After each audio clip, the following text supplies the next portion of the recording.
Welcome to This Explainer. Today, we're unpacking the mechanics of a truly crucial financial pivot. We're talking about the transition from just saving your money to actively compounding it. We're going to look at that strategic leap into real wealth building. So let's just jump right into the source material. Here's our roadmap for today. 1. Beyond the savings account. 2. Laying your financial foundation. 3. Your core investment options. 4. Smart strategies for success. And finally, number 5, playing the long game. Part 1, beyond the savings account, and why saving money isn't the finish line. Okay, let's dive into this.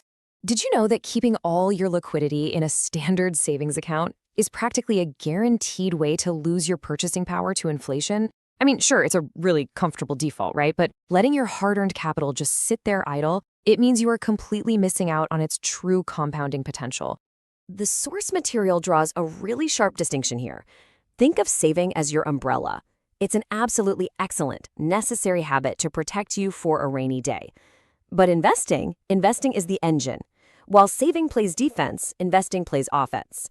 It actually puts your capital to work to propel you forward. Moving right along to part 2, laying your financial foundation by building an emergency fund and setting clear goals. Listen, you simply cannot build a financial skyscraper on a shaky foundation. And that brings us to a crucial, absolutely vital number, 3 to 6. Before deploying any capital into the markets, the source strongly advises securing 3 to 6 months of living expenses in highly liquid accounts. This isn't your investment capital. This is your financial shock absorber for those totally unexpected life events, like surprise medical bills, home repairs, or sudden job loss.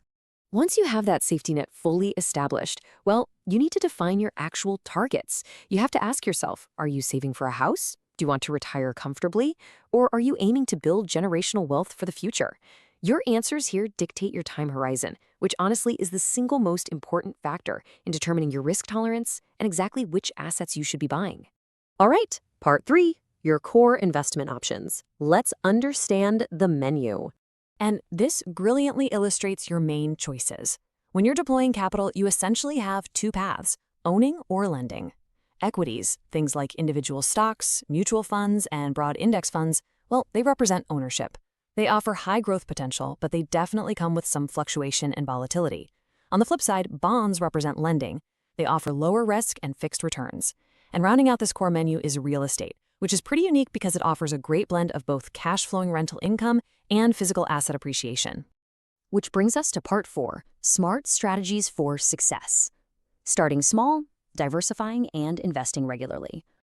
Here's the really great news. The modern barrier to entry for investing is essentially 0. You can start small with fractional shares and literally just a few dollars. But the real secret? It isn't the initial amount. It's the behavioral loop.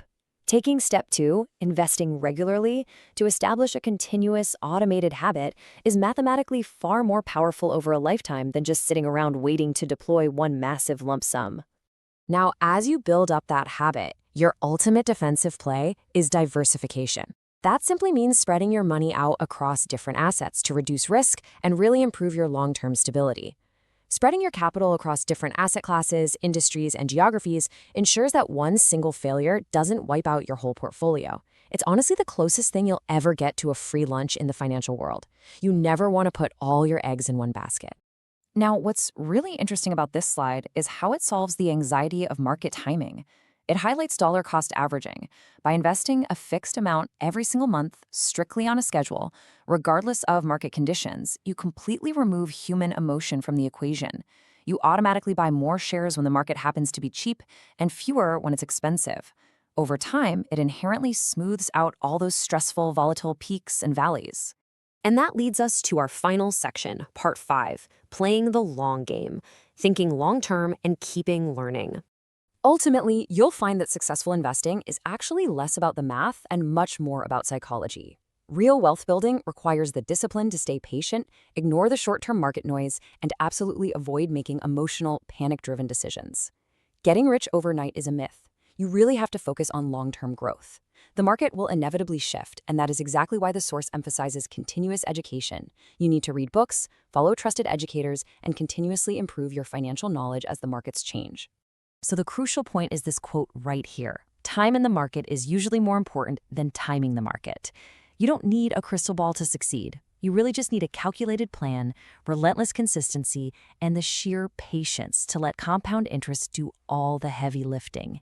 We've covered the whole blueprint today, from building your liquid foundation all the way to deploying your capital through automated, diversified strategies. Remember, saving preserves your present, but investing actually funds your future. So the question remains, your future wealth really begins today, and it's dictated by the systems you build right now. What is your first step? Thank you so much for joining me on this explainer.